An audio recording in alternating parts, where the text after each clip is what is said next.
दोस्तों, Hindi literature with Rohit sir में आप सभी का स्वागत है। तो बच्चों, आज हम लोग शिक्षण अभिवृत्ति यानी कि टीचिंग एप्टीट्यूड के 10 प्रश्न देखेंगे। दो यूजीसी नेट का हमारा पेपर 1 का बहुत ही इम्पोर्टेंट यूनिट है। 10 यूनिट में हमारा टीचिंग एप्टीट्यूड भी है। तो आज हम टीचिंग एप्टीट्यूड के जिन महत्वपूर्ण प्रश्नों पे बात करेंगे वह काफ़ी इम्पोर्टेंट क्वेश्चन होगा। मैं आपको काफ़ी डिटेल्स में बताऊंगा, क्योंकि पेपर 1 को लेकर अक्सर स्टूडेंट के मन में डाउट रहता है, उनका पेपर 1 वीक रहता है। तो मैं आपको एक चीज़ बता दूं कि यदि आप रेगुलर हमारे चैनल पे विजिट करके अगर पेपर 1 का अगर कोर्स देखते हैं तो आपके लिए पेपर 1 बहुत ही आसान हो जाएगा। तो चलिए इसी के साथ मैं शुरू करता हूँ कि मुक्स का पूरा नाम क्या है। मुक्स मुक्स का फुल फॉर्म क्या है या मुक्स का पूरा नाम क्या है? Mentor open online course, master open online course, massive open online course, media open online course. तो मुक्स का पूरा नाम है मैसिव ओपन ऑनलाइन कोर्स। देखिए, मुक्स का पूरा नाम मैसिव ओपन ऑनलाइन कोर्स है। और मूक्स जो है जो एक ओपन ऑनलाइन कोर्स है जो यूनिवर्सिटी लेवल का विश्वविद्यालय स्तर के ऑनलाइन पाठ्यक्रम को पूरा करवाता है। चलिए, अब देखिए कि ब्लूम ब्लूम टैक्सोनॉमी, ब्लूम्स का वर्गीकरण आपने पढ़ा होगा कि ब्लूम के पारंपरिक वर्गीकरण विज्ञान के अनुसार संज्ञानात्मक क्षेत्र में, संज्ञानात्मक या ज्ञानात्मक क्षेत्र इसी को बोलते हैं, संज्ञानात्मक क्षेत्र को ही बोलते हैं ज्ञानात्मक क्षेत्र। तो संज्ञानात्मक क्षेत्र या ज्ञानात्मक क्षेत्र में अधिगम का उच्च स्तर क्या है? आप जानते हैं कि ब्लूम्स ने जो अपना वर्गीकरण किया था 1956 में आया था, ब्लूम्स टैक्सोनॉमी। ब्लूम का वर्गीकरण कब आया? 1956 में। 3H है ना, जो हेड एक ज्ञानात्मक क्षेत्र है, एक भावात्मक क्षेत्र में आया था और एक आया था मनोसंचालित ज्ञान क्षेत्र। तो ब्लूम ने 3 ज्ञानात्मक क्षेत्र के ब्लूम ने कितने 6 वर्गीकरण यानी कि 6 भागों में बांटा, है ना। पहला जो बांटा था ज्ञानात्मक क्षेत्र का ब्लूम ने, वह ज्ञान में बांटा। नॉलेज, सबसे पहले हम लोग नॉलेज प्राप्त करते हैं, फिर अंडरस्टैंडिंग, फिर यानी कि बोध, उसको समझने की कोशिश करते हैं, फिर उपयोग, उसका हम अप्लाई करते हैं, अप्लाइड करते हैं, फिर विश्लेषण, उसको क्या करते हैं, सूचनाओं को टुकड़ा में तोड़ तोड़ कर उसको विभाजित करके समझने की कोशिश करते हैं। फिर है संश्लेषण, संश्लेषण में क्या करते हैं, उसको समग्र रूप से समझने की कोशिश करते हैं। और लास्ट में क्या करते हैं, मूल्यांकन। तो ज्ञानात्मक क्षेत्र में नॉलेज है, पहले ज्ञान, बोध, उपयोग, विश्लेषण, संश्लेषण और मूल्यांकन। तो ब्लूम के पारंपरिक वर्गीकरण में संज्ञानात्मक क्षेत्र में अधिगम का उच्च स्तर क्या है? तो अधिगम का सबसे उच्च स्तर है मूल्यांकन, इवोल्यूशन। लास्ट में हम पूरे चीजों का क्या करते हैं, मूल्यांकन करते हैं। अगला प्रश्न देखिए कि शिक्षण के अवबोधन स्तर यानी कि अंडरस्टैंडिंग लेवल। आप जानते हैं शिक्षण के 3 स्तर होता है। एक स्मृति स्तर है जिसमें हम फैक्ट को याद करते हैं, मेमोरी लेवल में केवल याद करने से है। अंडरस्टैंडिंग लेवल अवबोधन स्तर जिसमें हम चीज़ों को समझते हैं। और अगला है रिफ्लेक्टिव लेवल चिंतन स्तर, जिसमें हम समस्याओं का समाधान करते हैं समझ के। तो देखिए, अवबोधन स्तर यानी कि अंडरस्टैंडिंग लेवल या समझ स्तर कहिए, किसने दिया? हर्बर्ट ने, मॉरिस ने, हंट ने, पियाजो ने। तो अवबोधन स्तर अंडरस्टैंडिंग लेवल किसने दिया था? ये मॉरिस ने दिया। किसने दिया? मॉरिसन ने। देखिए, हमारा जो स्मृति स्तर है, मेमोरी लेवल, मेमोरी लेवल, वह मेमोरी लेवल दिया था हर्बर्ट ने। किसने दिया? हर्बर्ट ने मेमोरी लेवल दिया। मॉरिसन ने अंडरस्टैंडिंग लेवल दिया और हंट ने चिंतन स्तर को विकसित किया, जिसको रिफ्लेक्टिव लेवल बोलते हैं, चिंतन स्तर। अब आगे आ जाइए, शिक्षण का सबसे उच्चतम स्तर क्या है? स्मृति स्तर, केवल फैक्ट को इसको हम याद करते हैं। समझ स्तर अंडरस्टैंडिंग लेवल, जो मॉरिसन ने दिया था, चीज़ों को समझते हैं। और चिंतन स्तर सबसे अंतिम स्तर है और उच्च स्तर माना जाता है, जो हंट ने दिया। इसमें हम समस्याओं का समाधान करते हैं।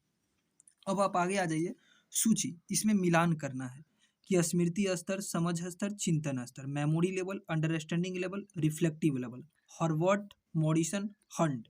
तो क्या होगा इसका? आप देखिए, विकल्प देखिए और आप सोचिए। तो स्मृति स्तर को किसने दिया? हॉर्वर्ड ने दिया, है ना।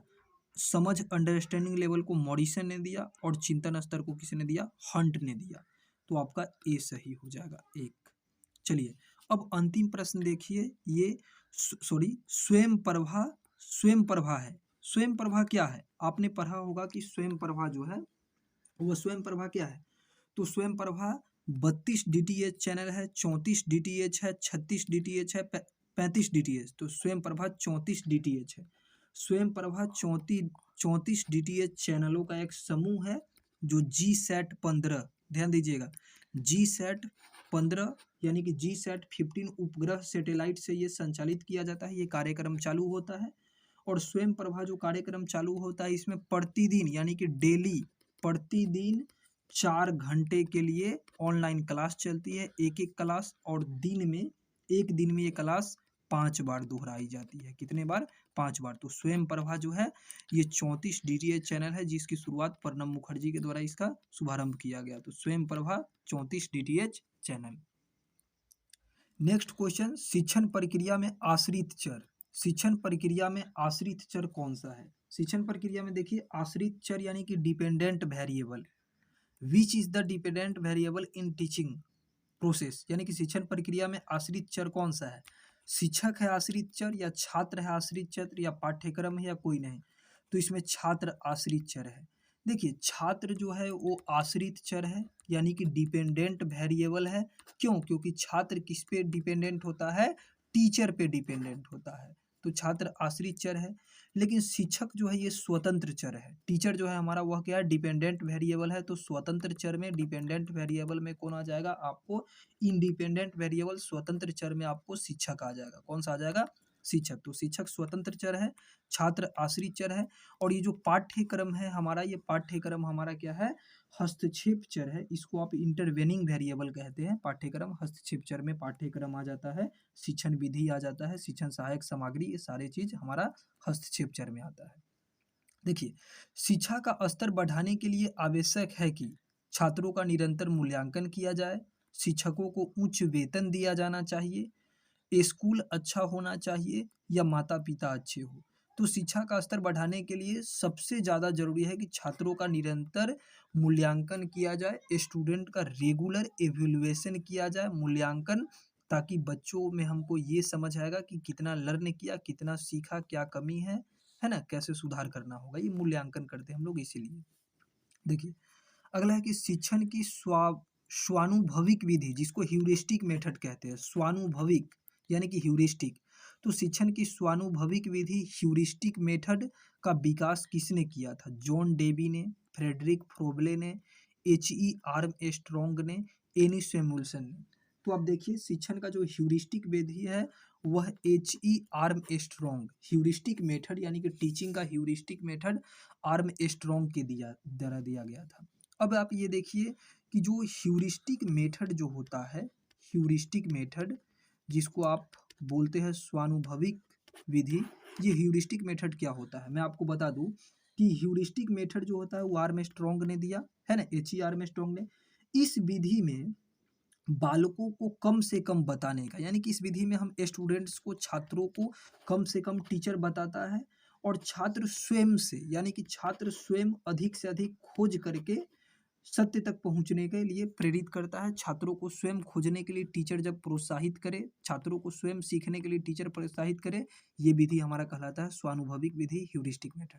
आगे देखिए निम्नलिखित में से कौन सा मूल्यांकन पाठ्यक्रम के अंत में किया जाता है? आपने एवेल्युएशन पढ़ा होगा, योगात्मक मूल्यांकन, स्थान मूल्यांकन, प्रारंभिक मूल्यांकन, सभी। तो इसमें हो जाएगा योगात्मक मूल्यांकन। देखिए योगात्मक मूल्यांकन पाठ्यक्रम के अंत में होता है जिसको समेटिव इवैल्यूएशन बोलते हैं।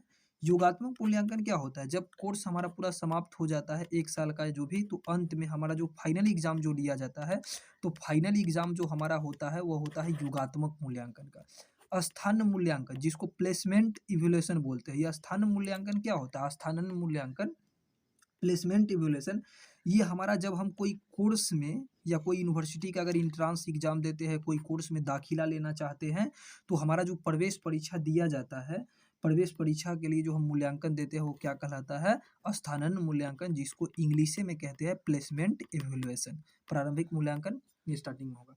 तो खैर चलिए, इस तरीका से मैंने 10 प्रश्न स्टूडेंट सोल्व किए। अगर आपको ये वीडियो अच्छा लगा तो आप नीचे कमेंट करें। मैं ऐसे ही हर यूनिट के teaching aptitude, communication, research, higher education, जितने सारे 10 यूनिट है मैं सारे यूनिट पे वीडियो लेकर के आऊँगा। जी धन्यवाद। आप मेरे चैनल को सब्सक्राइब करें।